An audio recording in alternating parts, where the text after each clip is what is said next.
जैसा कि आपने अपनी आध्यात्मिक जर्नी 18 साल पहले शुरू कर दी थी, तो उस टाइम पे तो आपकी एज काफ़ी कम रही होगी। जिस चीज़ ने मुझे बहुत मदद की वो मेरे अपने थॉट्स में जो क्लैरिटी थी कि मैं क्या चाहती हूँ जीवन से, उस कीचड़ के अंदर होते हुए, लेकिन लोटस उससे ऊपर रहता है। इनफैक्ट उसकी एक भी बूंद भी लोटस के पेटल्स पे नहीं रहती है, वो बिल्कुल चली जाती है।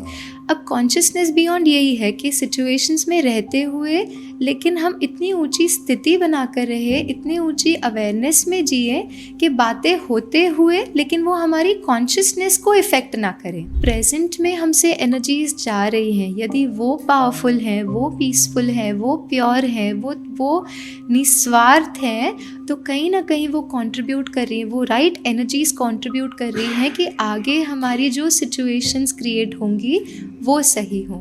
आप देख रहे हैं द रेडियो अड्डा शो। चैनल को सब्सक्राइब करें एंड बेल आइकन दबाएं सभी नोटिफिकेशंस पाने के लिए। नमस्कार, आप देख और सुन रहे हैं रेडियो अड्डा और मैं हूं आपका दोस्त आरजे दिलीप सिंह। और जैसा कि हर बार एक पॉडकास्ट हमारा होता है और हर एपिसोड में कोई न कोई नई हस्ती होती है, लेकिन आज हम एक स्पिरिचुअल जर्नी पे चलने वाले हैं जहां पे आप अपने दिमाग को शांत रखकर बहुत गहरी एक चिंतन में जाने वाले हैं, जहां पे आपको वो सारी बातें सुनने को मिलेगी जिससे आपको आत्मसंतुष्टि मिलती है। तो हमारे साथ आज स्टूडियो में है एक spiritual author BK Ritu ji. आपका बहुत बहुत स्वागत है स्टूडियो में। Thank you so much. ओम शांति। ओम शांति। कैसा लग रहा है आपको आज का दिन? बहुत ही सुंदर, क्योंकि हम एक बहुत इंटरेस्टिंग कॉन्वर्सेशन की तरफ सिर्फ नहीं बढ़ रहे हैं, लेकिन कुछ ऐसा शायद कर रहे हैं जिससे बहुतों के जीवन पर बहुत पॉजिटिव इम्पैक्ट आ सकता है। तो इस थॉट को लेकर जब हम शुरू कर रहे हैं तो I think I am sure ये एक बहुत ही अच्छा कॉन्वर्सेशन होगा और एक बहुत अच्छे दिन की शुरुआत होगी। जैसे कि आपने शुरू में कहा ओम शांति, हम ओम शांति का जो उच्चारण है ये कब कब करते हैं? जी, एक्चुअली ओम शांति एक रिमाइंडर है टू आवर सेल्व्स कि मैं कौन हूँ। जैसे ओम मीनिंग अहम आत्मा, और मैं कैसी हूँ, मैं हूँ ही शांत स्वरूप। तो कई बार क्या होता है, हम सारे दिन में बहुत कुछ करते हुए लेकिन अपनी अवेयरनेस को भूल जाते हैं। हम ये भूल जाते हैं कि हम ओरिजिनली क्या हैं, कौन है और कैसे हैं। तो ये एक रिमाइंडर जैसे है। तो आप जितनी भी बार अपने आप से ये कहें इट्स गुड, क्योंकि हम अपने को अपनी उस यथार्थ अवेयरनेस में स्थित होकर, शांति की उस फीलिंग में स्थित होकर और फिर कोई कार्य कर रहे हैं। तो कोई भी नया काम शुरू करने से पहले जब हम बस बैठे हैं तो हम अपने आप से ही कहें कि मैं कौन हूँ। तो इस तरह से आप जितनी बार दिन में ये कहेंगे, आई थिंक हम उस शांति को अपने लिए क्रिएट कर रहे हैं। जैसे कि मैंने आपकी प्रोफाइल देखी और काफ़ी सालों से आप आध्यात्मिक जर्नी से जुड़ी रही हैं। ये कहाँ से आपकी यात्रा शुरू हुई और 18 साल आपने ब्रह्मा कुमारीज़ के साथ जुड़कर काम किया, उनको सेवाएं प्रदान करी, और आपका अनुभव और आपने वहाँ से क्या सीखा? जी, एक्चुअली मैं यूजुअली सभी से कहती हूँ that I am a Yogi by chance. जैसे मैं जब पढ़ाई कर रही थी, डेफिनेटली अगर हम 18 साल पहले की बात करें तो स्पिरिचुअलिटी को लेकर इतना ज़्यादा मतलब लोगों में अवेयरनेस नहीं था। जानते थे, लोग बात करते थे स्पिरिचुअलिटी के बारे में, लेकिन इतना इंक्लिनेशन नहीं था।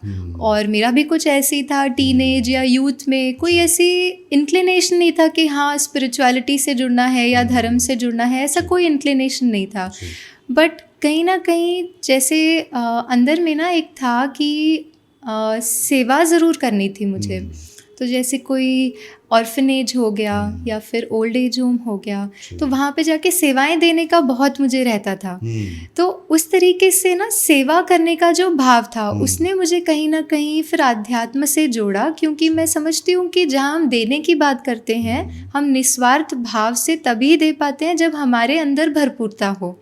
तो इस तरह से जैसे ना एक ट्रिस्ट कहेंगे स्पिरिचुअलिटी के साथ कि बस हो गया, और फिर उस यात्रा जब चलना शुरू किया उस यात्रा पर, तो I think there was no looking back, क्योंकि मैं जानती थी कि मैं अंदर से इतना भरपूर होते जा रही हूँ कि फिर कहीं ये लगा ही नहीं कि मुड़ के वापस कुछ और देखना है। तो that's how the journey happened.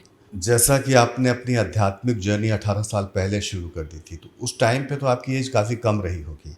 तो आपके परिवार और आसपास के लोगों का क्या रिएक्शन था कि इस एज में ये अध्यात्म की ओर क्यों बढ़ रही है? जी, एक्चुअली हम कोई भी नई चीज़ शुरू करते हैं तो थोड़ा-सा तो आस-पास में हमारे जो अपने लोग होते हैं वो थोड़ा कंसर्न तो रहते ही हैं। जैसे मेरे फ्रेंड्स हैं या मेरी फैमिली है, सबको ये लगता था कि ये कुछ अलग कर रही है और थोड़ी-सी चिंता तो उन्हें होती है क्योंकि एक रेगुलर लाइफ़ जैसे लोग जिसे समझते हैं कि रेगुलर लाइफ़ हाँ। तो उस तरीके से अगर ना हो तो उन्हें थोड़ी-सी चिंता होती है। लेकिन आई थिंक जिस चीज़ ने मुझे बहुत मदद की वो मेरे अपने थॉट्स में जो क्लैरिटी थी कि मैं क्या चाहती हूँ जीवन से और उसकी तरफ बढ़ते हुए जो मैं अपने लाइफ में फुलफिलमेंट एक्सपीरियंस कर रही थी, आई थिंक उस फुलफिलमेंट ने, उस कंफर्ट ने, उस खुशी ने जो है मेरे आसपास सभी को कन्विंस कर दिया कि ये जो कर रही है इसमें इसकी खुशी है और शायद अगर हम इसको कुछ और पुश भी करें तो शायद ये उतनी खुश नहीं रह पाएगी और कहीं ना कहीं वो इनर कॉलिंग जो होती है ना वो समझ गए थे कि इसकी यही इनर कॉलिंग है। तो जब उन्होंने मुझे वो खुश रहते हुए देखा, खुशी से अपने जीवन को बिताते हुए देखा तो फिर उन्हें कन्विंस करने की मुझे कोई ज़्यादा एफर्ट नहीं करनी पड़ी। और दूसरी बात ये होती है कई बार जब आध्यात्मिकता की तरफ हम बढ़ते हैं तो हमारे आसपास लोगों को लगता है कि हमसे डिस्कनेक्ट हो जाएंगे। वो एक चिंता होती है, जैसे एज पेरेंट्स उन्हें लगता है कि ये हमसे अलग ना हो जाए, हमसे दूर ना हो जाए। लेकिन मैंने जहाँ तक ब्रह्मा कुमारी इसके ज्ञान को समझा, मैं ज्ञान में आने के बाद इनफैक्ट उनसे काफ़ी क्लोज हो गई। जैसे घर की कोई ऐसी परिस्थिति हुई, कोई सिचुएशन हुई तो ये नहीं कि हम अपने को डिटैच कर लें। डिटैच होना मीनिंग हाँ, हम मन बुद्धि से इतना डिटैच उस सिचुएशन से हो जाएं कि वो सिचुएशन हमारे मन की स्थिति को इफ़ेक्ट ना करे, लेकिन ये नहीं कि हम अपने लोगों से डिटैच हो जाएं। अच्छा। तो ये एक बात जो मैंने ब्रह्मा कुमारी से सीखी और जितना भी अपनी कैपेसिटी में मैं अपने जीवन में उसे ला पाई, तो वो जब मेरे फैमिली वालों ने देखा कि हमसे दूर नहीं हो रही लेकिन किसी सिचुएशन में शायद अपने को थोड़ा बेटर हैंडल कर पा रही है, तो उस चीज़ ने भी उन्हें कन्विंस किया कि नहीं, ये सही रास्ते पर चल रही है और ये अपने जीवन को और ही बेहतर बना रही है। तो ये जब उन्होंने देखा, आई थिंक मुझे बहुत ज़्यादा उसके बाद एफर्ट नहीं करना पड़ा उन्हें कन्विंस करने का। तो क्या जैसे कि लोग वैराग ले लेते हैं, घर से दूरी बना लेते हैं, परिवार वालों से मिलते नहीं हैं, तो ऐसा ब्रह्मा कुमारीज़ में रहते हुए है या फिर आप शादियां कर सकते हैं या आप परिवार के साथ रहते हुए भी ब्रह्मा कुमारीज़ को आप फॉलो कर सकते हैं? जी, देखिए जैसे सेंटर पे जो डेडिकेटेड सिस्टर्स होते हैं उनका वो जैसे सरेंडर जीवन जीते हैं, तो वो क्योंकि विश्व की सेवा अर्थ अपना जीवन देते हैं, तो फिर वो जो है गृहस्थ लाइफ में नहीं जाते, वो सेंटर पर रहकर सेवा देते हैं। अच्छा। लेकिन अगर मैं आपसे ब्रह्मा कुमारीज़ की बात करूं तो पूरे वर्ल्ड अराउंड में 45,000 सिस्टर्स आई थिंक होंगे, सिस्टर्स एंड ब्रदर्स जो डेडिकेटेड रूप में अपनी सेवाएं देते हैं। लेकिन मोर देन 15 लाख पीपल हैं जो अपने घर में रहते हुए, परिवार में रहते हुए आध्यात्म को अपने जीवन में लाते और अपने जीवन को एक दिशा देते हुए अपने जीवन को बिता रहे हैं। तो मेडिटेशन की प्रैक्टिस से ये नहीं कि हम सब कुछ छोड़कर और वैराग्य की तरफ, मीनिंग हमें अपनों से वैराग्य नहीं, लेकिन जो दुनिया में जो नेगेटिविटीज़ हैं उनसे वैराग्य, दुनिया में जो एक कमी की फीलिंग है, लोनलीनेस है, गुस्सा है, ये सारी चीज़ें हैं, इनसे वैराग्य लेते हुए फिर आप देखेंगे कि हम अपने फैमिली के साथ, अपने लोगों के साथ और बेहतर तरीके से रह सकते हैं। क्योंकि जितना हम इन नेगेटिविटीज़ में गिरे हुए हैं, सपोज़ मैं आज सुबह उठती हूँ और मैं अपने ही कुछ नेगेटिव थॉट को लेकर, कुछ परसेप्शंस को लेकर कुछ सोच रही हूँ। अब ऐसी स्थिति में यदि कोई मुझसे कुछ कहता है, इमीडिएटली मैं उनको रिएक्ट कर देती हूँ क्योंकि मेरे मन की स्थिति ठीक नहीं है। लेकिन जैसे ही मैं अपने आप को उस नेगेटिविटी से ऊपर उठाती हूँ तो मेरे आसपास जो लोग हैं उनसे मेरा कनेक्ट भी बेटर हो जाता है। तो ये नहीं कि हम अपने परिवार से अलग हो जाएं या अपने कार्य से अलग हो जाएं, सब कुछ करते हुए लेकिन अपनी उस अवेयरनेस में कि मैं कौन, मैं हूँ ही वो प्योर लविंग पीसफुल बीइंग। उस अवेयरनेस के साथ हम अपने सारे जो भी हमारा कार्य है, जो हमारे रिलेशन है, उनको हम वैसे निभाएं। तो ये मैंने ब्रह्मा कुमारी से सीखा। तो छोड़ना कुछ भी नहीं है, हाँ, कुछ नेगेटिविटीज़ को अगर हम छोड़ते हैं तो शायद लाइफ अच्छी हो जाएगी। बिल्कुल, ये तो सभी धर्मों में कहा गया है कि आप बुरी संगतों में ना पड़े, जी और वही चीज़ें हैं। बहुत जी। अच्छी बात है। और आपकी 2 बुक्स हैं जो अमेज़ॉन पे अभी अवेलेबल हैं। एक है कॉन्शियसनेस बियॉन्ड, और जो दूसरा है कॉन्शियस लिविंग। जी तो इसके बारे में थोड़ा बताएं। जी। एक्चुअली जब मैं कॉलेज में या स्कूल में थी, मुझे कभी बुक रीडिंग का बहुत शौक नहीं था। अच्छा। मुझे ऐसे लगता था, अच्छा मैं कनेक्ट नहीं कर पाती थी। जैसे कई लोग बहुत सारी अच्छी अच्छी बुक सजेस्ट करते थे, लेकिन मैं कनेक्ट नहीं कर पाती थी। शायद 5 पेजेस 7 पेजेस पढ़े और फिर वो बुक साइड पे रह जाती थी। मैं मतलब अपना जो मुझे चीज़ें अच्छी लगती थी उस समय पर, जैसे I used to be in sports, तो मुझे स्पोर्ट्स, डांस, ये सारी चीज़ें बहुत अच्छी लगती थी, तो मैं उनसे कनेक्ट कर पाती थी। लेकिन थोड़ा आगे लाइफ में बढ़ते हुए मैंने जैसे थोड़ा सा अध्यात्म की तरफ भी अपना झुकाव था मेरा। तो एक बार मैं ऐसी बुक स्टोर में चल रही थी और मैं बस देख रही थी बुक्स को, क्योंकि लोग कहते हैं ना बुक्स पढ़ना अच्छी चीज़ होती है, तो मैंने कहा चलो ट्राई करते हैं। तो मैं बुक स्टोर में चल रही थी और मैं बस देख रही थी कि कौन सी ऐसी बुक है जिससे मैं कनेक्ट कर पाती हूँ। और वहाँ पर चलते हुए एक बुक मैंने पिकअप की थी जो थी स्टिलनेस स्पीक्स। वो मेरी पहली बुक थी जो मैंने कंप्लीट की, और वो बुक जो है उसने, मैंने देखा कि मेरे लाइफ में उससे बहुत ज़्यादा मुझे बेनिफिट हुआ, इन द सेंस कि उस बुक में जो गहराई है, उस बुक में जो बातें हैं, वो मैं अपने जीवन में ला पाई। अब कहीं ना कहीं वो एक इंसिडेंट ने मुझे इंस्पायर किया कि जैसे उस बुक ने मेरी लाइफ में कोई एक ऐसी वैल्यू ऐड की या मुझे अपने स्पिरिचुअल जर्नी में हेल्प किया, ऐसे हो सकता है कि और लोगों को ऐसी किताबों से मदद मिले। तो उस थॉट से मैंने कहीं ना कहीं बुक लिखना शुरू किया। और जैसे आप देखेंगे ना दिलीप जी, जैसे हम बुक रीड करते भी हैं तो it's like a me time. हमें वो एकदम अपने साथ समय बिताना या वो मिल जाता है, एक बहुत अच्छा मौका मिल जाता है जब हम बहुत सारी चीज़ों से डिस्कनेक्ट होकर हम बिल्कुल उस बुक की गहराई में चले जाते हैं। तो अगर सोचिए, बुक पढ़ने में हम इतना डीप अपने आप से कनेक्ट कर पाते हैं, तो जब हम कुछ लिखना शुरू करते हैं तो वहाँ पे तो हमें बहुत कुछ सोचना भी होता है, हमें अपने जीवन के अनुभवों को भी सामने लाकर उन बातों को रखना होता है। तो जैसे वो टाइम जो होता है ना, जब मैं बुक लिखना शुरू करती हूँ, तब मुझे ऐसा लगता है बस मतलब ना, जैसे अपने से बिल्कुल कनेक्टेड, अपनी उन गुणों और शक्तियों से हम बिल्कुल कनेक्टेड, और वही गुण और शक्तियाँ हम और निखार के ला सकते हैं जब हम ऐसी कोई एक्टिविटी को अपने जीवन में लाते हैं, जैसे बुक लिखना। तो कॉन्शियस लिविंग ये टॉपिक ही, जैसे जो पहली बुक मेरी रही है कॉन्शियस लिविंग, वो है कि हम कैसे अपने जीवन में संकल्पों में जीने की जगह, है ना, आज हम बहुत ज़्यादा संकल्पों में जीते हैं। संकल्पों में जीना मीनिंग हम लाइफ की स्टोरी सिचुएशंस में ही उलझे रहते हैं। किसी ने कुछ कहा, कोई परिस्थिति, कोई बात, सारा दिन कुछ ना कुछ यहाँ चलते रहता है। जैसे साइकोलॉजिस्ट भी कहते हैं ना, almost 45,000 65,000 thoughts a day, which means every 1 or 2 seconds एक थॉट होता है। हम अवेयर भी नहीं होते, हम बात भी कर रहे होते हैं, हम कुछ कार्य भी कर रहे होते हैं, हम खाना भी बना रहे हैं, हम ऑफिस का भी कार्य करें, लेकिन बैकग्राउंड में कुछ ना कुछ चलते रहता है।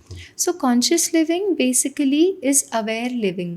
हम जो कर रहे हैं, लाइक फॉर एग्जाम्पल, अब मैं जब आपसे बात कर रही हूँ तो मेरा कंप्लीट अटेंशन, एनर्जी उस कॉन्वर्जेशन पर, ये है कॉन्शियस लिविंग। तो जो भी हम कर रहे हैं वो उस अवेयरनेस के साथ, उस मोमेंट में रहते हुए और अपना पूरा 100% देते हुए हर पल को जिए। तो ये है कॉन्शियस लिविंग। वाह, बहुत बढ़िया बात आपने कही। लोग सही बात है, जैसे मैं अक्सर देखता हूँ कि लोग बात तो कर रहे होते लेकिन होते कहीं और हैं। जी, ये आपकी बुक पढ़ के लोगों को बहुत सारा नॉलेज मिलेगा।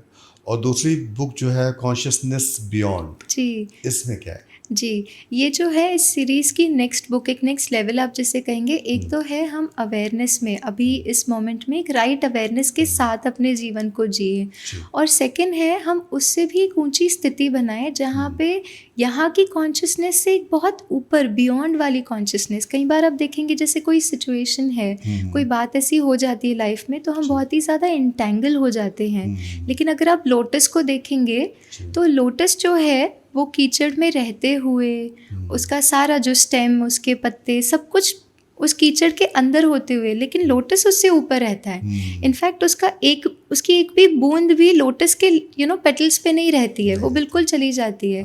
अब कॉन्शियसनेस बियॉन्ड यही है कि सिचुएशंस में रहते हुए लेकिन हम इतनी ऊंची स्थिति बना कर रहे, इतनी ऊंची अवेयरनेस में जिए कि बातें होते हुए लेकिन वो हमारी कॉन्शियसनेस को इफेक्ट ना करें। जैसा कि आपने 15 साल कॉर्पोरेट ट्रेनिंग और डेवलपमेंट को दिया है, आपको HR एशियन लीडरशिप अवार्ड भी मिला 2017 में, थोड़ा उसके बारे में एक्सपीरियंस शेयर करें। जी, जैसे मैंने अपना ग्रेजुएशन पूरा किया और इमीडिएटली मैं आध्यात्मिकता से भी जुड़ गई। तो उस समय पे मुझे ये था कि मैं कुछ ऐसा करियर परस्यू करूं जहां पे मैं औरों को भी बहुत कुछ दे पाऊं। अपने करियर में आगे बढ़ने के साथ साथ मैं औरों को भी कुछ एम्पावर कर पाऊं, ये मेरा थॉट था। और वहाँ से मैंने लर्निंग एंड डेवलपमेंट की जो जर्नी है वो शुरू की। फिर मैंने MBA किया HR में, ताकि मैं और भी ट्रेनिंग की फील्ड में अपने स्किल्स को डेवलप कर सकूं। और फिर मैंने ट्रेनिंग का जॉब पिकअप किया। तो मैंने ये देखा कि क्योंकि मैं बहुत कनेक्टेड थी इस सेवा से, जैसे इसको मैं सेवा ही कहूँगी, करियर भी ना कहते हुए मैं कहूँगी एक सेवा ही है, जहाँ पे हम औरों को उनके स्किल्स, उनके बिहेवियर, उनके एटीट्यूड पर और भी कैसे वो अपग्रेड कर सकते हैं, बेटर कर सकते हैं, ये हम उन्हें ट्रेन करते हैं। तो जब उस फील्ड को मैंने चूज़ किया, मैंने देखा मुझे जॉब नहीं लगती थी, because I used to love what I used to do. तो जैसे एक पैशन ही आप कहेंगे, जैसे मैं I used to look forward to कि कब जाना है, कब ट्रेनिंग प्रोग्राम्स करने हैं, and it used to be so much fun, क्योंकि मैं वो कर रही हूँ जो मुझे बहुत अच्छा लग रहा था।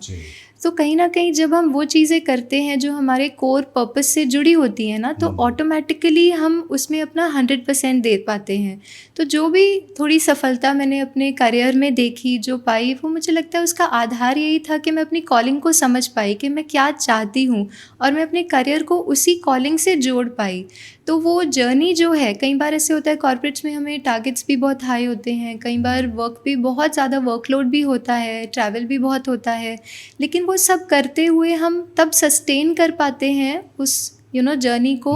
और ना सिर्फ सस्टेन करना, लेकिन एक थ्राइव करने के मूड में हम तब आ जाते हैं जब हम उस चीज़ को एंजॉय भी करते हैं। तो ये एक मैंने अपनी जर्नी में समझा कि अपनी कॉलिंग को समझना, हम क्या चाहते हैं, क्या ऐसी बातें हैं जो हमें बहुत अपना 100% देने के लिए बहुत आसान हो जाती है। तो उस चीज़ को जब हम समझ लेते हैं ना, तो ऑटोमेटिकली हम 100% अपने हर चीज़ को दे पाते हैं, अपने वर्क को, अपने करियर को भी हम 100% दे पाते हैं। क्या कभी आपको लगा कि आपने जो जीवन चुना है, जो रास्ता आपने चुना है, उसके दौरान बहुत सारी कठिनाइयाँ, बहुत सारी परेशानियाँ आई होंगी? क्या कभी आपको रिग्रेट हुआ कि मेरी ज़िंदगी पहले वाली ज़्यादा बेहतर थी? देखिए, अगर हम कठिनाइयों की बात करें, डिफ़िकल्टीज़, चैलेंजेस की बात करें, तो आई थिंक आज अगर मैं अपने आसपास देखूं तो शायद ही कोई ऐसे होंगे जिनकी लाइफ में कोई डिफ़िकल्टीज़ या चैलेंजेस नहीं है। हम सब किसी ना किसी तरीके से लाइफ के किसी ना किसी मोड़ पे कोई ना कोई डिफ़िकल्टीज़ को फेस कर रहे हैं, चैलेंजेस को मैनेज कर रहे हैं। लेकिन मैंने ये समझा है कि आध्यात्मिकता क्या करती है कि उन्हीं चैलेंजेस में रहते हुए, उन्हीं डिफ़िकल्टीज़ को हैंडल करते हुए हम अपने को बहुत स्टेबल रख पाते हैं। और अगर मैं ये कर पाती हूँ तो फिर तो I have no point in regretting, है ना। क्योंकि जैसे हम देखेंगे रिलेशनशिप्स में कई बार इश्यूज आ जाते हैं, फाइनेंशियल आ जाते हैं, करियर में हम जैसा ग्रो करना चाहते हैं वैसे नहीं कर पाते हैं। ये सारी बातें तो हमेशा जीवन में आती जाती रहेंगी, प्लस माइनस, उतार चढ़ाव, ये तो जीवन का जैसे हिस्सा है। लेकिन इसी जीवन में रहते हुए क्या मैं अपने को बहुत ठीक रख सकती हूँ, क्या मैं अपने को स्टेबल रख सकती हूँ, अगर ये मैंने सीख लिया तो फिर रिग्रेट का तो फिर हमें कोई सवाल ही नहीं आता। यू आर सो हैप्पी और so stable and you are so full inside. आप अंदर में इतनी भरपूरता को अनुभव कर रहे हैं कि कोई कमी या रिग्रेट तो फिर आता ही नहीं है। लॉ ऑफ अट्रैक्शन और मैनिफेस्टेशन की अगर बात करें तो आप कितना बिलीव करती हैं और दूसरों को क्या सजेस्ट करती हैं? जी, देखिए, जैसे एक गुफा होती है, गुफा में हम जो भी कहते हैं वो 10 टाइम्स होकर, जैसे मैंने अगर एक गुफा में जाकर कहा ऋतु, तो वो ऋतु ऋतु ऋतु ऋतु वो वापस आएगा। अब कहीं ना कहीं लॉ ऑफ अट्रैक्शन या मैनिफेस्टेशन यही है, जो एनर्जी मुझसे जा रही है वो यूनिवर्स में कहीं ना कहीं वो यूनिवर्स उसको पिकअप करता है और वही हमारे पास जो है रिटर्न होके आती है। अब अगर हम कहें एनर्जी जो हमसे क्रिएट हो रही है वही हम अवेयर नहीं है और फिर हमें लगता है कि हमारी लाइफ की सिचुएशन में ऐसा क्यों हो रहा है या ये व्यक्ति हमारे साथ ऐसा क्यों बिहेव कर रहे हैं। जब हम ये सारे क्वेश्चंस पूछते हैं तो जब हम ये समझ लेते हैं कि लाइफ की सिचुएशंस या लोग जिनसे हम रूबरू होते हैं उनका आधार ही है जो एनर्जी हमसे जा रही है, तो हमारी लाइफ के जो भी बातें हैं अगर हम उनमें कुछ अलग चाहते हैं, हम लाइफ के सिचुएशंस या एक्सपीरियंसेस में कुछ अलग चाहते हैं, तो सबसे पहला आधार है उसका हम अपनी एनर्जीज़ पे काम करना शुरू करें, क्योंकि लाइफ में वही एनर्जी हमारे लाइफ के सिचुएशंस को क्रिएट करें। So how can I work upon my energies, हम अपनी एनर्जीज़ को इतना प्योर, इतना पॉजिटिव बनाएं कि ऑटोमेटिकली वो एनर्जी रेडिएट होती है, यूनिवर्स वही एनर्जीज़ को रिस्पॉन्ड करके राइट सिचुएशंस, राइट लोगों को हमारे लिए अपने आप क्रिएट करने लग जाता है।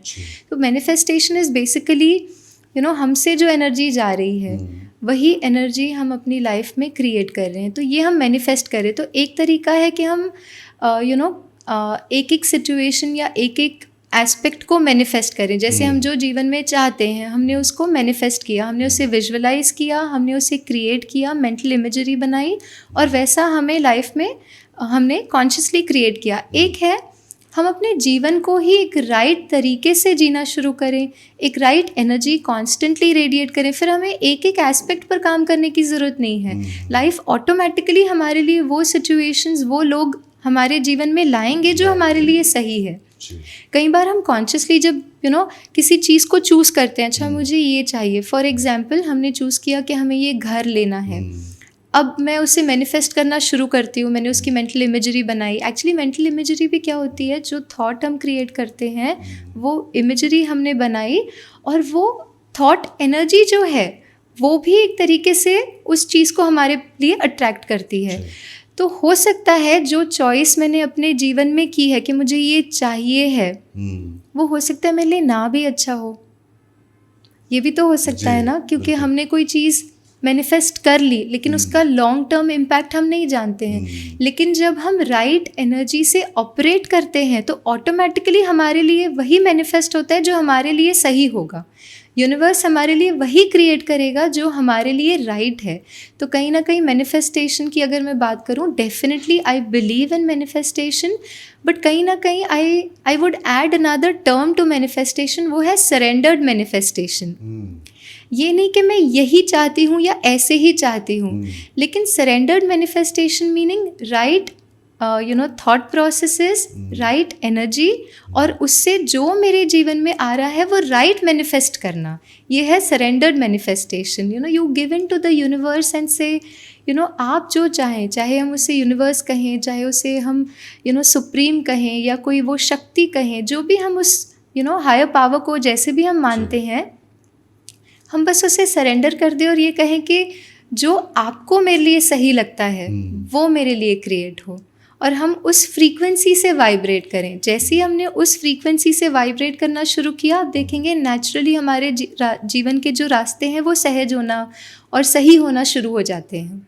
क्या बात, बहुत बढ़िया बात। आप बैकले इंस्टीट्यूट ऑफ वेलबींग कैलिफोर्निया से आपने वेलनेस कोच की ट्रेनिंग ली है, तो थोड़ा सा एक्सपीरियंस वहाँ का शेयर करें। जी, ये कोर्स मैंने इसलिए पिकअप किया क्योंकि आध्यात्मिकता हमें सिखाती है that I am a happy being, I am a peaceful being, ये हम हैं। लेकिन हम आसपास जब देखते हैं तो कई बार ये रियलाइज़ करते हैं कि लोगों के लिए हैप्पीनेस एक फ्लीटिंग एक्सपीरियंस होता है। अभी अभी खुश हैं, किसी ने ज़रा सा कुछ कह दिया, बिल्कुल खुशी गायब। हम रास्ते में जा रहे हैं, सपोज़ मैंने एक बहुत अच्छी नई वाली गाड़ी ली, बहुत अच्छी कार मैंने ली है, और कहीं ना कहीं वो खुशी है that I have bought my dream car.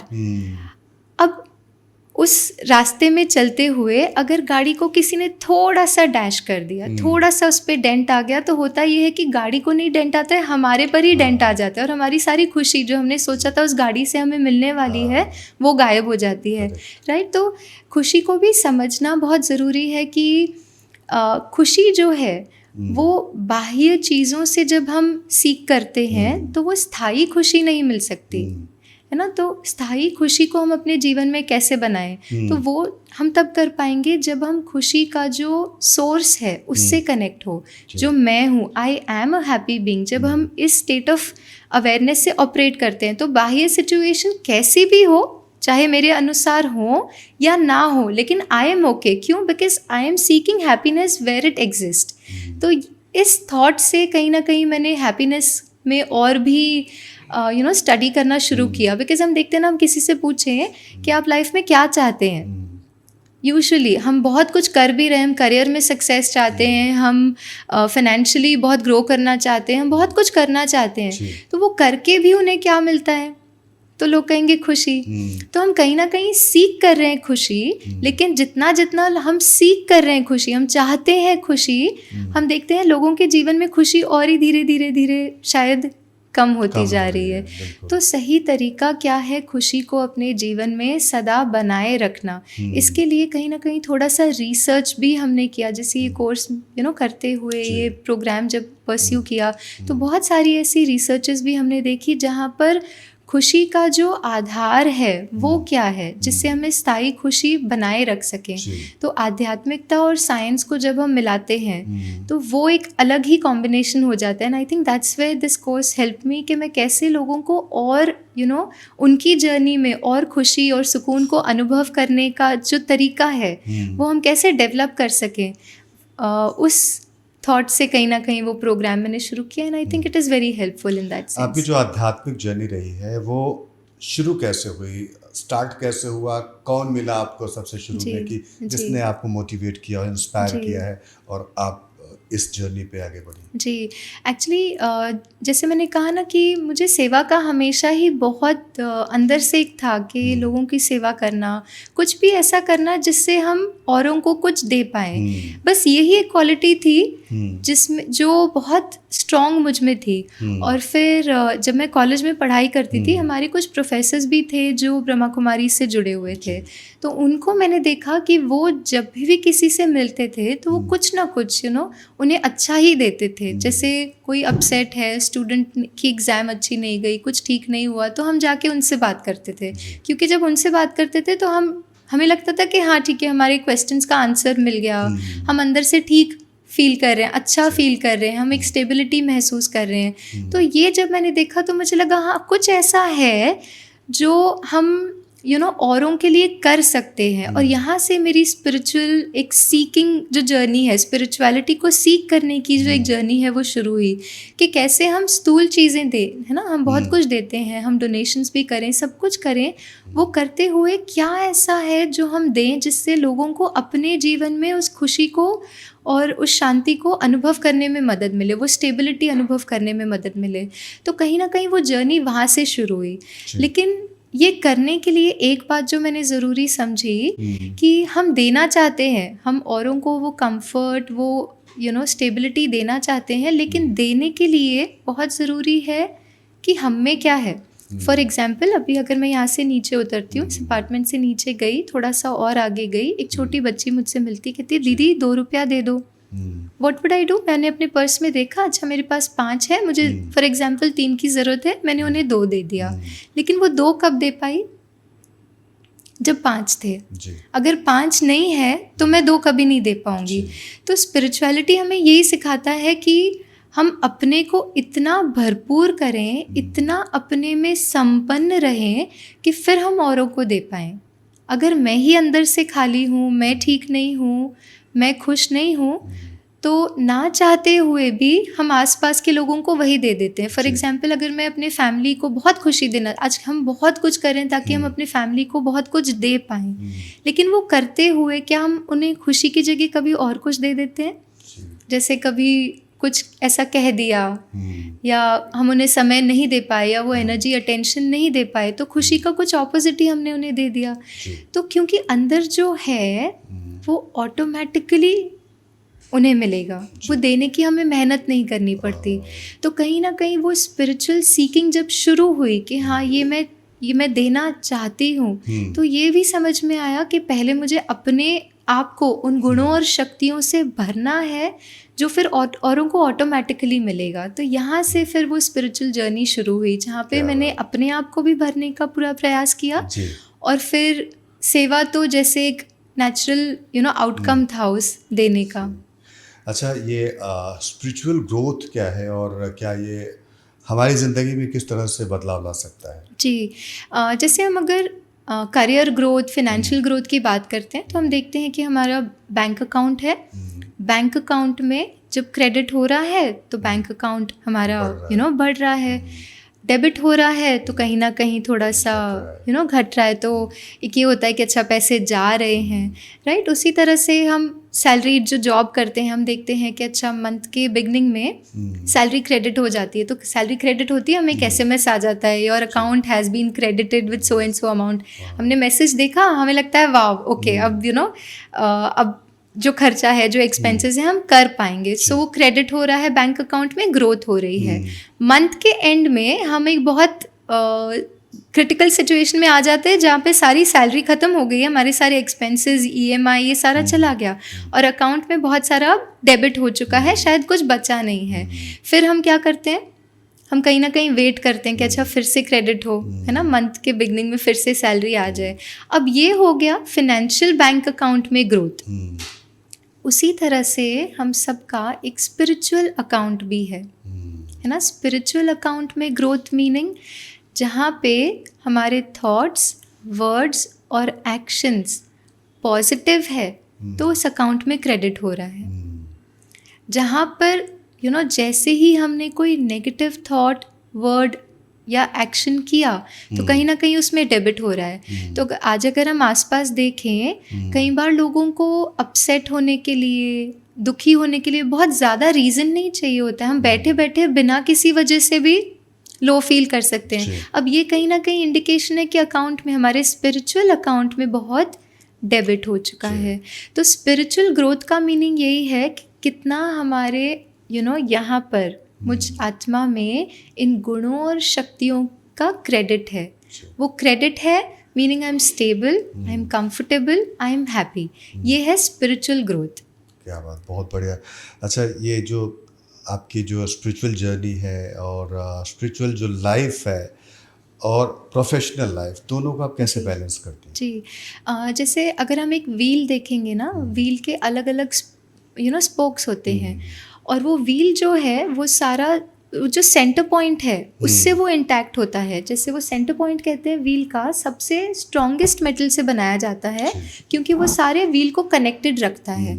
अब अगर हम हमारी लाइफ को भी देख लें, हमारी लाइफ के अलग अलग एस्पेक्ट्स हैं। जैसे करियर हो गया, फिनेंसेस हो गए, रिलेशनशिप्स हो गई, हेल्थ हो गई, हमारे सोशल सर्कल हो गया, ये सारे हमारे जीवन के लाइफ के वो स्पोक्स हैं। लेकिन इन सभी को बैलेंस करने के लिए जो एस्पेक्ट बहुत ज़रूरी है वो है हमारे लाइफ का वो सेंटर पॉइंट जो है मैं खुद।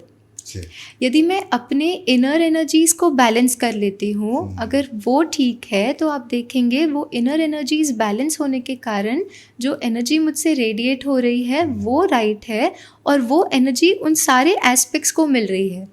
जब सारे व्हील के एस्पेक्ट, सारे स्पोक्स को राइट एनर्जी मिल रही है तो ऑटोमेटिकली वो व्हील बैलेंस्ड वे में चलेगा। लेकिन अगर वो सेंटर पॉइंट ठीक नहीं है, अगर व्हील का सेंटर पॉइंट कोलैप्स हो जाता है तो पूरा व्हील कोलैप्स हो जाता है। आज हम देखते हैं ना रिलेशनशिप्स में इश्यूज कितने, हर एस्पेक्ट में कुछ ना कुछ, क्योंकि हम सबको ठीक करना चाहते हैं। ये ठीक हो जाए, रिलेशनशिप्स ठीक हो जाए, करियर ठीक हो जाए, हमारे सोशल सर्कल में कुछ ऊपर नीचे ना हो, सब कुछ ठीक हो जाए। हम चाहते ही ये सब कुछ है। लेकिन ये ऐसे हो गया जैसे एक पेड़ है और पेड़ के हर एक पत्ते को जाकर हम पानी दे रहे हैं। ये पत्ता अच्छे से फले फूले फलीभूत हो जाए, ये फल अच्छे से उग जाए। हम चाहते हैं कि हम ये सब ठीक होने के लिए हम एक एक पत्ते और एक एक फल को पानी दे रहे हैं, लेकिन एक्चुअली पानी तो वो रूट को देना है। अब वो रूट क्या है? मेरी इनर एनर्जीज़। अब ये इनर एनर्जीज़ क्या है? जो संकल्प हम क्रिएट करते हैं, जो हर थॉट कोई ना कोई फीलिंग लेकर आता है। एक थॉट, जस्ट एक सिंपल थॉट, अभी यहाँ बैठे हुए भी कि एक थॉट हम क्रिएट करें, अच्छा थोड़ा डिले हो गया है, आगे कोई और होंगे जो शायद वेट कर रहे होंगे। थॉट फीलिंग कैसी आएगी, थोड़ी सी डिस्कम्फर्ट वाली फीलिंग। जैसे ही दूसरा एक थॉट हमने क्रिएट किया, it's okay we'll manage time, situation वही रही, थॉट चेंज हो गया। जैसे ही थॉट में शिफ्ट आया, हमारी एनर्जीज चेंज हो गई। हर थॉट जो है वो ब्रेन को टच करता है, ब्रेन वेव्स बनती हैं, और वो ब्रेन वेव्स जो हैं वो एनर्जी क्रिएट करती है, जिसे हम अपना ऑरा भी कहते हैं। सो कहीं ना कहीं जब वो इनर एनर्जीज बैलेंस्ड हैं, वो एनर्जी मेरे रिलेशनशिप्स को मिल रही है, मेरे करियर को मिल रही है, मेरी हेल्थ को मिल रही है, और ऑटोमेटिकली वो सारा बैलेंस हो जाता है। So what is most important is to balance our own self. हमारी इनर एनर्जीज़ को हम जितना बैलेंस कर पा रहे हैं, सब कुछ जैसे when I used to work full time, तो ऐसे होता था कि वीक डेज में 5 डेज जॉब रहती थी, और वीकेंड पे क्योंकि जो प्रोग्राम्स में सेवाएं और भी करना चाहती थी वो वीकेंड्स पे होते थे।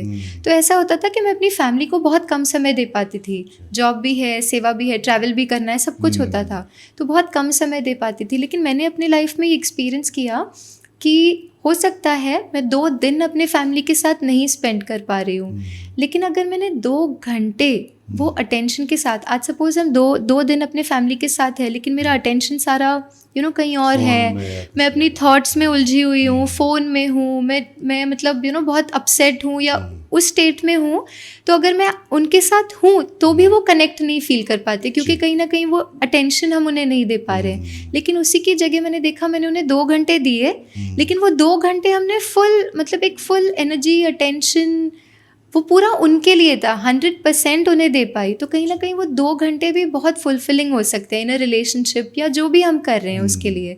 तो बहुत ज़रूरी है कि हम अपनी इनर एनर्जीज़ को बैलेंस करें, और ऑटोमेटिकली सब कुछ बाहर बैलेंस हो जाता है। सेल्फ एनलाइटमेंट कैसे करें? जी, देखिए, एनलाइटमेंट शब्द ही जब हम देखें तो it's something to do with light, है ना। तो लाइट क्या है? इन गुणों और शक्तियों की लाइट, इनर लाइट की अवेयरनेस में रहना एनलाइटमेंट, है ना। ये इनर एनलाइटमेंट, इनर लाइट क्या है? बेसिकली आत्मा, मैं जो हूँ, है ना, सोल, रूह, आत्मा, जो भी नाम हम उसे दे दें, वो मैं जो हूँ, वो जो है वो जिन गुणों और शक्तियों से बनी है, आत्मा, सुख, शांति, आनंद, प्रेम, पवित्रता, ज्ञान और शक्तियाँ, इन 7 गुणों से बनी है। तो ये 7 गुणों की जो लाइट है, फॉर एग्जाम्पल अभी हम यहाँ बैठे हैं, और सपोज जब मैंने एंटर किया, और जब मैंने एंटर किया यहाँ पे बिल्कुल भी लाइट नहीं है, अंधेरा है, और मैंने जैसे ही देखा अंधेरा है, तो मैंने अपनी बैग खोली, उसमें से एक तलवार निकाली और मैं अंधेरे से लड़ने लग गई। अगर मैंने ये किया तो आप क्या सोचते कि ये ठीक नहीं है ना, इनको ये बिल्कुल ठीक नहीं है। क्यों? क्योंकि मैं अंधेरे से लड़ने की कोशिश कर रही हूँ। तो कहीं ना कहीं अंधेरे से नहीं लड़ना है, लेकिन लाइट का स्विच ऑन करना है। अब ये लाइट का स्विच ऑन करना क्या है? वेरी सिंपली इन गुणों और शक्तियों की लाइट को ऑन करना। जैसे आत्मा का एक गुण है शांति। अगर हम चाहते हैं कि हम गुस्सा ना करें, या हम चाहते हैं कि अपसेट ना हो, तो कहीं ना कहीं हम उस पे काम ना करें, जैसे गुस्से पर काम ना करें, दुख पर काम ना करें, लेकिन हम इन गुणों और शक्तियों की लाइट को ऑन करें। For example, I am a peaceful being, मैं हूँ ही शांत स्वरूप, I am a happy being. जितना जितना हमने इन लाइट के स्विच को ऑन किया, जो सारी अज्ञानता है ना, एनलाइटमेंट का ऑपोजिट अगर हम कहीं ना कहीं देखेंगे तो अज्ञानता है, तो वो अज्ञानता के जो वश हम जो अनुभव करते हैं, उस पर काम करने की जगह हमने इन गुणों की लाइट को ऑन किया। और जितना जितना समय हम इन गुणों की लाइट में रहे, ऑटोमेटिकली हम उस एनलाइटेंड स्टेट में रहते हैं। तो ये है एक एनलाइटेंड स्टेट, जहाँ हम अपनी अवेयरनेस में और अपने उन गुणों और शक्तियों की अवेयरनेस में जी सकते हैं। क्या आपको लगता है कि हमारे जीवन की जो स्थितियाँ हैं वो कुदरत निर्धारित करती है? जी, देखिए, अगर कुदरत निर्धारित करती तो कुदरत कैसे डिटर्मिन करती कि ये इनके लिए ये करूं और इनके लिए कुछ अलग दूं, है ना। कहीं ना कहीं अगर देना होता, जैसे पिता भी है, फादर है, फादर अगर पिता के 3 बच्चे हैं, तो वो क्या करेंगे? कहेंगे कि अच्छा, मेरे 3 बच्चे हैं ना, ये प्रॉपर्टी इन तीनों को इक्वल वे में हम डिवाइड करना चाहेंगे। उसी तरह से अगर कुदरत देती तो कुदरत तो सबको ही दे देती, जी। किसी को कम किसी को ज़्यादा क्यों, है ना। तो कहीं ना कहीं ये समझना कि हमारे जीवन में अभी जो कुछ भी है उसका आधार है हमारे पास्ट के कर्म, कर्मास। है ना। और पास्ट के कर्म मीनिंग भी क्या, कर्म को कई बार हम समझते हैं कि अच्छा जो एक्शन हम करते हैं ना वो हमारा कर्म है और वो कर्म पॉजिटिव या नेगेटिव होता है। लेकिन एक इसको थोड़ा सा और हम गहराई से समझते हैं कि सपोज़ अब अगर मैं ऑफिस में हूँ और मैं अगले हफ्ते छुट्टी पर जाने वाली हूँ और मैंने किसी से कहा अच्छा आप मेरी हेल्प कर देंगे, आप मेरा नेक्स्ट वीक का जो टास्क है वो आप मैनेज कर सकते हैं। उन्होंने कहा हाँ हाँ बिल्कुल, क्यों नहीं कर सकते। अब आप बताइए ये एक्शन जो है वो पॉजिटिव है या नेगेटिव है। नेगेटिव। अगर उन्होंने कहा हाँ मैं आपकी हेल्प कर दूंगी, आप भले छुट्टी पे जाइए, तो ये पॉजिटिव हुआ या नेगेटिव। पॉजिटिव। पॉजिटिव एक्शन है। लेकिन अगर वो सोच रहे हैं कि हाँ उसके बाद ना मुझे छुट्टी पे जाना है या मुझे इनकी हेल्प चाहिए है और इसीलिए मैं इनकी हेल्प कर दूं, अब वो पॉजिटिव हुआ या न्यूट्रल हो गया। वो न्यूट्रल हो गया, राइट। सो कहीं ना कहीं ये समझना कि कर्म की जो फिलॉसफी है it's not only the action, वो सिर्फ हमारे एक्शंस पे आधारित नहीं है, लेकिन उन एक्शंस के पीछे जो हमारा इंटेंट है, जो हमारे भाव हैं, वो भाव और भावनाएं भी हमारे कर्म के खाते में क्रेडिट या डेबिट करती हैं। तो एक एस्पेक्ट कर्म का है कि हमारा एक्शन जो है, दूसरा उसी का डीपर लेवल एस्पेक्ट है कि हमारी भाव और भावनाएं जो हैं वो हमारे कर्म को भी डिटर्मिन करती हैं। और इसी का तीसरा एस्पेक्ट है कि हमने जो कर्म किया, थॉट, फीलिंग्स, बिहेवियर जो भी हमने क्रिएट किया, इसका सामने वाले पर क्या इम्पैक्ट है वो भी हमारे कर्म के खाते में जमा या ना करता है। अभी एक क्वेश्चन, जैसे कई बार हम ये कहते हैं कि सामने वाले पर इम्पैक्ट, तो लोग कहते हैं अब सामने वाला तो कुछ भी सोच सकता है, इसमें हम क्या कर सकते हैं, ये हमारा कर्म कैसे हुआ, ये तो उनका कर्म हुआ। तो जो स्पिरिचुअलिटी के आधार पे मैंने जो समझा, यदि हम राइट अवेयरनेस के साथ कोई एक्शन करते हैं तो उसका इम्पैक्ट सामने वाले पर भी ऑटोमेटिकली पॉजिटिव आना शुरू हो जाता है। अगर मैं किसी को कोई करेक्शन दूं कि आपको ये ऐसे नहीं, ये ऐसे करना चाहिए, लेकिन अगर मैं इस भाव से कह रही हूँ इनको तो कुछ आता ही नहीं है, ये तो बिल्कुल ठीक करना जानते ही नहीं है, तो वो जो है वो एनर्जी जो है वो रिसीव करते हैं और कहीं ना कहीं उनकी स्थिति ऊपर नीचे फिर होना शुरू होती है। तो वो इम्पैक्ट का नेगेटिव मेरे अकाउंट में भी जमा होता है। लेकिन यदि मैं एक बहुत अच्छे भाव के साथ, है ना, ये बहुत श्रेष्ठ आत्मा है, ये बहुत अच्छे हैं, और उस भाव से बस ये एक है जो आप ठीक कर सकते हैं, अगर उस भाव से कहती हूँ, कहीं ना कहीं आप देखेंगे सामने वाले पर उसका इम्पैक्ट ऑटोमेटिकली पॉजिटिव आता है, वो उस चीज़ को करने में विलिंग होते हैं। तो ये है कर्म, जहाँ पे एक्शन, इंटेंट और इम्पैक्ट तीनों ही चीज़ें हमारे कर्म के अकाउंट में जो है वो क्रेडिट या डेबिट कर रही हैं। अब ये हो गया कि हमारे पास्ट के जो कर्म हैं वो हमारी प्रेजेंट सिचुएशंस को क्रिएट कर रही हैं, जो पास्ट की हमारी एनर्जीज रही हैं वो हमारे प्रेजेंट सिचुएशंस को क्रिएट कर रही हैं। उसी तरह से हमारी प्रेजेंट की जो एनर्जीज हैं वो हमारे फ्यूचर के सिचुएशंस को क्रिएट कर रही हैं। तो ये समझना कि पॉइंट ऑफ पावर सदा ही प्रेजेंट मोमेंट में होता है। जो पास्ट में हुआ उसे हम कंट्रोल नहीं कर सकते, लेकिन जो प्रेजेंट में हमसे एनर्जीज जा रही हैं, यदि वो पावरफुल हैं, वो पीसफुल हैं, वो प्योर हैं, वो निस्वार्थ हैं, तो कहीं ना कहीं वो कंट्रीब्यूट कर रही हैं, वो राइट एनर्जीज कंट्रीब्यूट कर रही हैं कि आगे हमारी जो सिचुएशंस क्रिएट होंगी वो सही हों। तो अभी तक बातें हुई आध्यात्मिक जर्नी की, लेकिन अब हम चलते हैं एक आध्यात्मिक जर्नी की ओर, जहाँ पे आप अपने आंखें बंद करके उस एनर्जी को, उस वाइब्रेशन को फील कर सकते हैं और महसूस कर सकते हैं मेडिटेशन के ज़रिए। जी।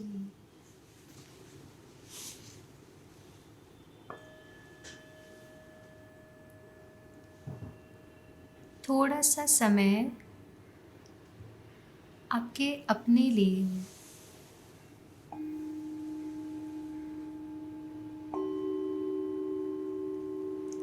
बाहर की सभी बातों से अपने मन के अटेंशन को हटाते हुए आपका सारा ध्यान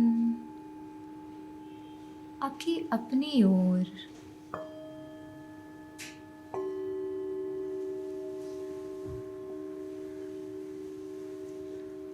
धीरे से अपने मन के संकल्पों को ऑब्जर्व करें। आप क्या सोच रहे हैं, क्या महसूस कर रहे हैं।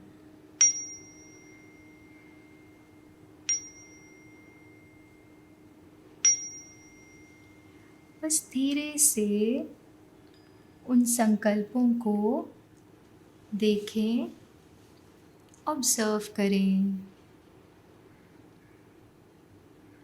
आप देखेंगे जैसे ही आप अपने मन का अटेंशन अपने संकल्पों की तरफ लेकर जाते हैं, मन बहुत शांत, बहुत रिलैक्स होने लगता है।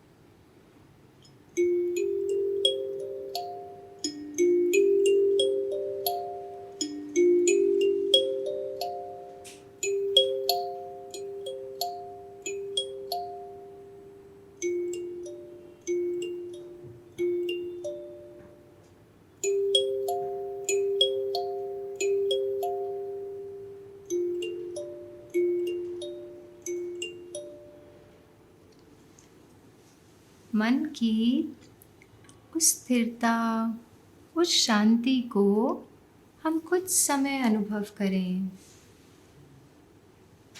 संकल्पों के बीच के उन गैप्स को ऑब्जर्व करें।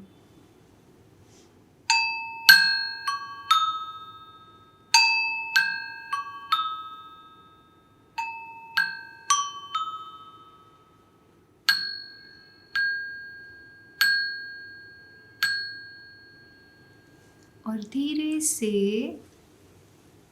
हम एक संकल्प क्रिएट करें। मैं शांत स्वरूप आत्मा हूँ।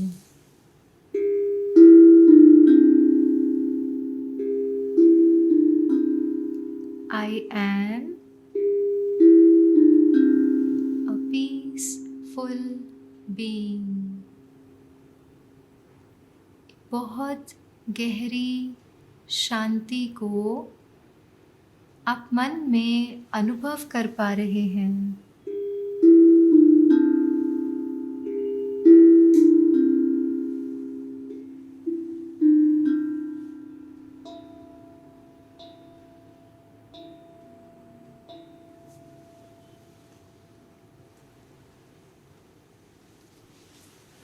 अपने से पूछें,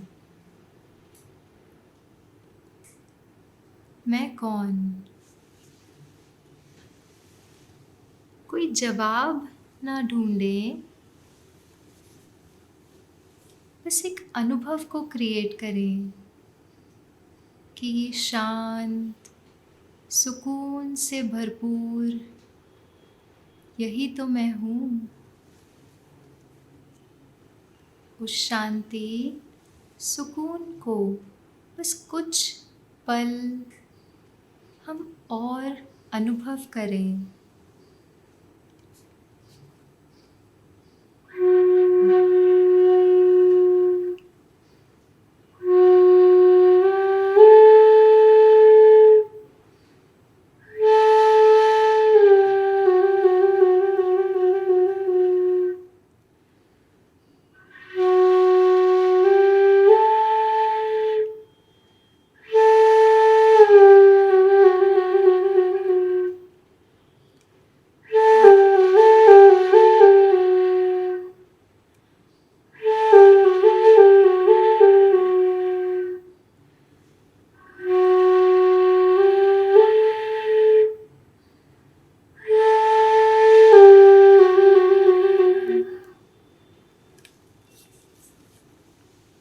महसूस करें मन की वो गहरी शांति आपके चारों ओर फैल रही है।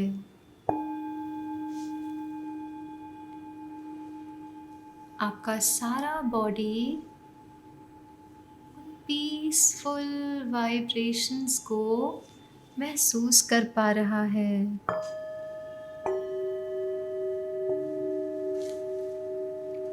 आपका हर एक ऑर्गन, हर एक सेल शांति की शक्ति से भरपूर होते जा रहा है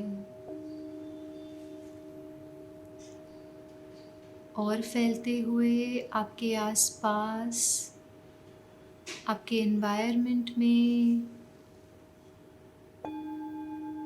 और लोग सब उस शांति की शक्ति को अनुभव कर पा रहे हैं।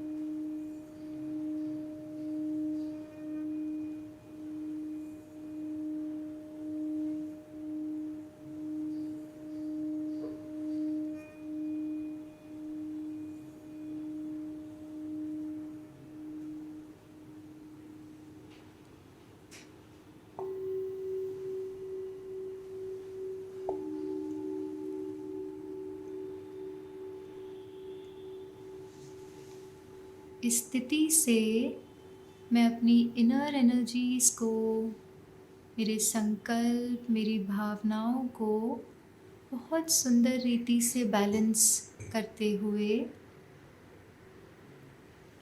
वही बैलेंस्ड एनर्जी मेरे जीवन के हर एस्पेक्ट पर भी प्रभाव डाल रही है।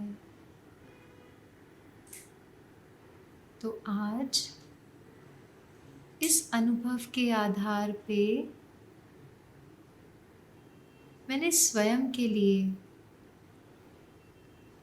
सही एनर्जीज, सही परिस्थितियों को निर्माण करने का संकल्प किया।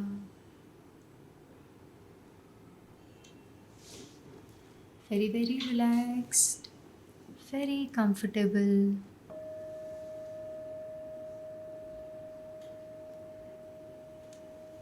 Om Shanti.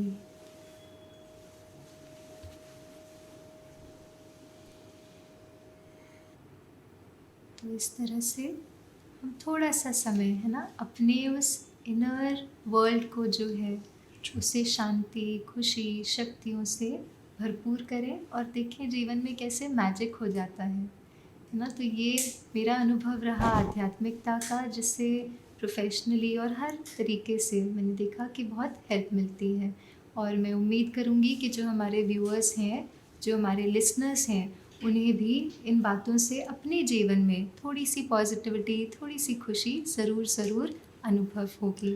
Thank you so much. आज का जो इतना अच्छा पॉडकास्ट अभी तक मेरे ख्याल से नहीं हुआ है, जो रिलैक्स कर दिया पूरे माहौल को, पूरे एटमॉस्फेयर को, और जो एक वाइब यहाँ पे बन गई है पॉजिटिव, बहुत अमेजिंग है, वो बहुत सुकून वाली है।